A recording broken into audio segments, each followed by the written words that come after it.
Hey guys! ఈరోజు పొద్దునైతే ఒక green టీతో start చేసేసాననమాట. పొద్దున్నే లెగ్స్ గ్రీన్ టీ తాగటం మంచిదని. అండ్ నెక్స్ట్ తర్వాత ఇంట్లో కెలాగ్స్ టిఫిన్ తిన్నాననమాట. చాలా బాగుంది. 2 స్పూన్స్ షుగర్ ఏసుకొని తింటే అద్దరిపోయింది.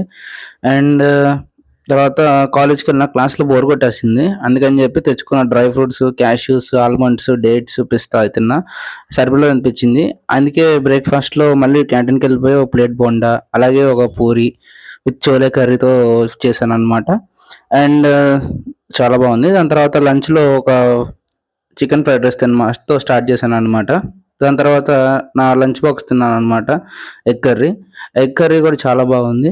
అండ్ ఎగ్ కర్రీ తిన్నాక చికెన్ ఫిల్ అయిద్దని చెప్పి వెంటనే ఒక స్పెషల్ చికెన్ బిర్యానీ పెట్టుకొని అది కూడా తినేసా.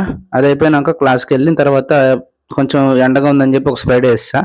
స్ప్రైట్ అయిపోయిన తర్వాత ఏదో తినాలనిపించింది చల్లగా. సో, అందుకని చెప్పి ఒక ఐస్ క్రీమ్‌తో ఫినిష్ చేసేసా. Bye guys.